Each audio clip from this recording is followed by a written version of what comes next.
Live from the KHOU 11 studios, it's Great Day Houston. And now, here's your host, Deborah Duncan.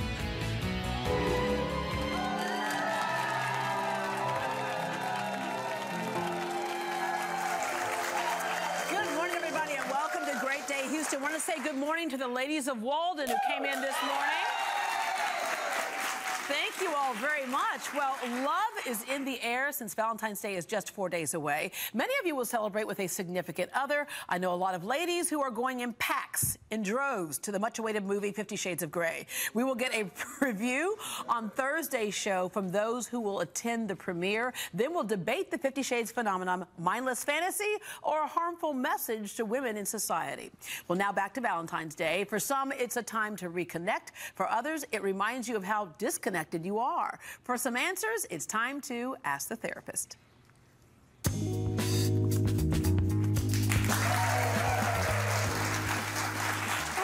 love that music. It's like ding, ding, ding, ding, ding. Okay, well, here to help give us all some sound love advice, please welcome certified sex therapist and relationship counselor, deAyala. Good morning. If you have a question about love and relationships, give us a call now at 713-284-1055. 713-284-1055. We'll take your calls in a moment. And for those of you in the audience, if you would like to ask a question, and it could be a little embarrassing, you start off by saying, I have a friend who. Okay? Yeah. Or you can point out somebody who's with your group right there. Okay.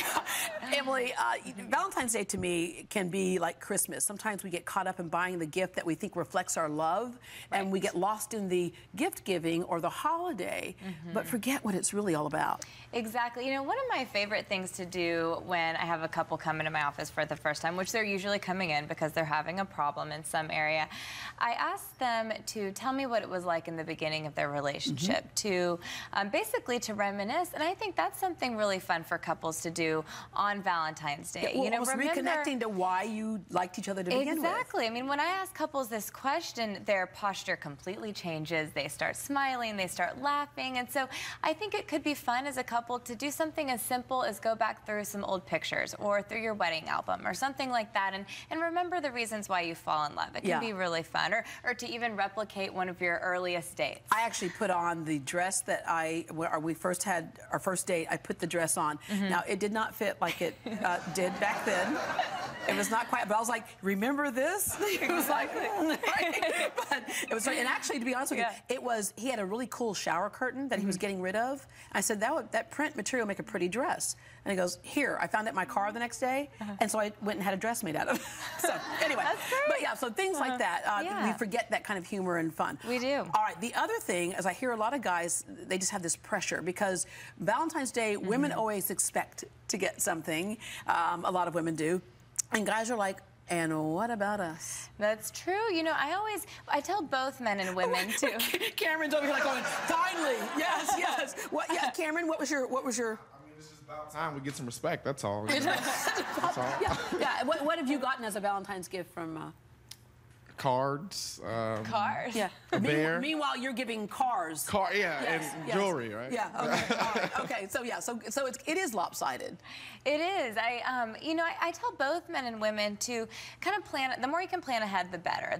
You know, if you wait till the last minute, you're putting too much pressure, and then that can kind of create a tense atmosphere on the holiday. But women should also think about some of the things that their guy has maybe mentioned that they would like. Whether you know it's a free pass for a guy's night, or you know if maybe he's been wanting. It doesn't have to be expensive. Yeah, it really doesn't have to be expensive. Or you know if maybe he's been wanting you to buy some new lingerie, why not go ahead and do that? I mean, there's no reason why it has to be just about the woman. Yeah.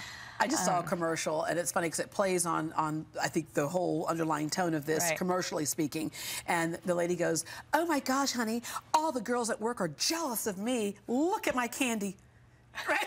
And so it's like, it's that jealousy thing. So it's like, It's about impressing other people, which again gets you away from the true meaning of Valentine's. Yeah, which you say get back to remembering the focus. Exactly, remember the focus. Another thing I recommend couples to do sometimes is to leave your cell phones at home. You know, I remember a time in which, like, you know, if my parents went out for a date or something like that, where they had to give the restaurant number to the babysitter to call if there was an emergency. Yeah, smoke or fire. Right? Exactly. Blood or fire. Right, That's it. Right.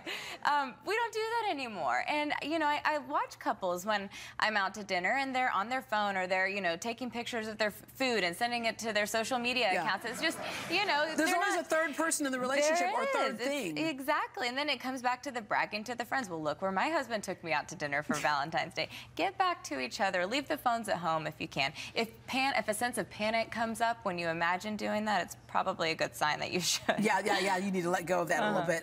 You know, getting creative. We talked a little bit about that. Okay, we have some email questions that we want to get to right now. This first one's from Stephen. And remember, you can call in if you have any question at all. Although, you know, you are a certified sex therapist, you also deal with normal, just kind of normal issues in relationships as well. Right. Okay. This one, from Stephen. Every Valentine's, my wife gets mad if I haven't made reservations at some fancy restaurant. But this year, times are really tough, and I can't afford it. How do I tell her without sounding like a cheapskate? And this is tough because, again, playing on the emotions of how much do you love me? Exactly. Again, I think this is where you can kind of get creative. I mean, hopefully this couple is talking regularly about the financial situation, and she won't hold him completely at fault if she already knows that they may be in a little bit of a tougher spot. But, you know, especially if the weather's going to be nice this weekend, which I think it will, doing something like a kind of a gourmet picnic outside. You know, again, that's something you can plan ahead. Go to Whole Foods, get some nice cheeses or a bottle of wine, put a blanket out, or go to the park. I mean, something like that. Just kind of getting back to the elements can really ground you. I'm telling you, Stephen, that would be. I think that's just so much more romantic to actually fix dinner for her. It is. It is. All right. Yeah, they all agree. Like, they're like, we'll take Stephen if she doesn't want him. All right. I think we have Barbara on the line. Good morning, Barbara. Good morning, Deborah. How are you? I am good, thank you. What's your question or comment for Emily? My question is, where are the men my age that want to have a serious relationship? And I'm 50, Deborah. You're 50? Okay. All right. So where are they? They're not hanging out in the bars. That's, you know, that's a problem. I don't want to go there. Yeah, we don't want them. There. Yeah. And frankly, Barbara, you sound like you could probably just do 30, 250, whatever you want. There but anyway, so and then it does the pull after a situation like high school or college. Right. It gets harder to find people. It does, especially when you're not automatically put into social situations with available people. But I think they are out there. You know, I think online dating has done a lot for single people, and I think that there are some websites out there who cater more towards casual relationships, while there are other sites who cater more towards, you know, more serious people who are desiring more of a serious, committed relationship. Sometimes investing a little bit more in one of those services where they're really taking that into consideration can pay off, so that you're not wasting your time just on, you know, date after date. And let everybody know. Exactly. Let people know. Yeah, you don't want to come across as desperate, but just say, hey, I'm single and looking for that right companion, because you start the wheels moving and people think about, wait, wasn't there? Yeah, so it'll. Right, but I also, the other thing is, don't put too much pressure on yourself or on the other person. I mean, if you're single and maybe you would like to just kind of go out, if you keep an open mind that, hey, maybe this is a new friend I could have. Who knows who they might know? Or maybe we're not a good match, but maybe I can recommend them to a friend, or they can recommend me to one of theirs. That kind of stuff actually happens all the time. You're right, and sometimes we skip over companionship and go straight to relationship. Exactly. Just having somebody to go out with and share things with. Don't leave that part out. Okay, we have Cachet on the phone. Good morning, Cachet. Hi. Hi. I was wondering, like, how do you deal with a spouse that always thinks they're right? Like, it's like, I don't know. It's confusing sometimes, because it's like you want that opinion and you want to stand by your spouse, but if they're wrong, they just still think they're right. It's confusing. Yeah. Isn't that called a normal relationship? But no, you know, it's funny because that usually says something else. It's almost like what they're hearing is that you're so stupid. You don't know what you're talking about. Exactly. You know? So, I mean, the show we did, I believe it was last month, was on narcissism, which was exactly this point. So one thing you can do is go back online and watch that episode. But, you know, I think it's good for people who like that, who always think they're right, is to first, you know, give them a little bit of validation. Even if you may not agree. Saying something like, I understand why, you know, based on your experiences, you may have that opinion, but would you be open to hearing what I would have to say about that? You know, because as much as I value your opinion, I would appreciate that you would value mine as well. Sometimes you're right. It's how it's said. Instead of saying, no, you're not right. It's like, oh my gosh, you know, I thought about that too. Also, it could be this. So sometimes it's just in how we communicate. But I knew that. I dated that person.